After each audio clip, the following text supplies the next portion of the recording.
అంటే EVM machine అన్నమాట. దీని మీద మనం ఇలా నొక్కిన తర్వాత బీప్ అని సౌండ్ వస్తుంది. అప్పుడే మనం ఓటు పడినట్టు. ఏదో ఇట్లానే ఊరికొస్తే ఓటు పడలేదు, పోయినట్టు. దగ్గర మురిగిపోయింది ఓటు మురిగిపోతుంది. సో మనం ఏం చేయాలంటే ఖచ్చితంగా మనకిప్పుడు దేశంలో చాలా పరిస్థితి దారుణంగా ఉంది. ఇది మన కాంగ్రెస్ పార్టీని మనం బలపరిచాలి. ఎక్కడైనా సరే, ఎవరైనా సరే, మన ఆదివాసులు అనే వాళ్ళు కానీ, ముస్లిం మైనార్టీస్, ఆదివాసులు, దళితులు ఎవరైనా సరే కాంగ్రెస్ పార్టీకి ఓటు తప్పనిసరిగా వేయాలి. చేతి గుర్తు, మనకి ఏ అభ్యర్థి ఎవరని చేతి గుర్తు వాటవాల. అప్పుడు ఏం చేయాలంటే ఇలా ఉంటది కదా బటను, 4వ నెంబరు బలరాం నాయక్ గారిది. ఈ 4వ నెంబర్ని ఇలా చూసుకొని ఇక్కడ ఇలా నొక్కేస్తే అప్పుడు ఓటు పడినట్టు. మే 13వ తారీఖు మనకి ఓటు వేసుకునే హక్కు. ఆ రోజు మీరందరూ ఎన్ని పనులు ఉన్నా ఆపుకొని ఓటు వేసి రావాలి. మనం పాయ వెంకటేశ్వరుని ఎలా గెలిపించామో బలరాం నాయక్ గారిని కానీ అలానే గెలిపించాలి. ఎందుకంటే ఇక్కడ పాయ వెంకటేశ్వర గారు, అక్కడ ఢిల్లీలో బలరాం నాయక్ గారు, వీళ్ళిద్దరు అనుకుంటేనే మన పనులు అయితే మీ పనులు. ఎందుకంటే ఇక్కడ ఆయన కావాలి, అక్కడ మనకు ఆయన కావాలి. అందుకని మన సొంత పనిలాగా పనులు వదులుకొని మే 13వ తారీఖు ఓటుకు ఒక్క మడిచి 4 ఓట్లు వేపియాలి. ఎవరినైనా మీ ఫ్రెండ్స్ కావచ్చు, మీ బంధువులు కావచ్చు, చుట్టాలు కావచ్చు, సవాసాలు కావచ్చు, ఎవరైనా మనది అనుకొని చేపించుకొని వేయాల.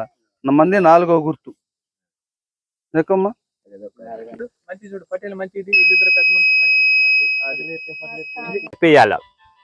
అది అలాగే మన ఈ భద్రాచలం బలరాం నాయకుడు ఆ రోజు కూడా చెప్పిండు, నేను అన్ని పనులు కరెంటే కానీ రోడ్డే కానీ అన్ని 100 రోజు పన్నే కానీ అన్ని దానికి నేను చేసి పెడతానని చెప్పిండు భద్రాచలం బలరాం నాయకుడు.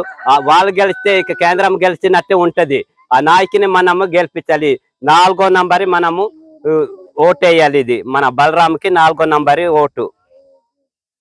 గాంధీ గారి నాయకత్వం, రాహుల్ గాంధీ గారి నాయకత్వం, బలరాం నాయక్ గారి నాయకత్వం, పాయం గారి నాయకత్వం, పాయం గారి నాయకత్వం. మే 13వ తారీఖు మీరందరూ కాంగ్రెస్ పార్టీకి ఓటిచ్చి కాంగ్రెస్ పార్టీని గెలిపించవలసిందిగా కోరుచున్నాం. గుర్తుంచుకో రాహుల్ గాంధీ గారి నాయకత్వం, రాహుల్ గాంధీ గారి నాయకత్వం, బలరాం నాయక్ గారి నాయకత్వం, పాయం గారి నాయకత్వం, పాయం గారి నాయకత్వం. మే 13వ తారీఖు మీరందరూ కాంగ్రెస్ పార్టీకి ఓటిచ్చి కాంగ్రెస్ పార్టీని గెలిపించవలసిందిగా కోరుచున్నాం. గుర్తుంచుకో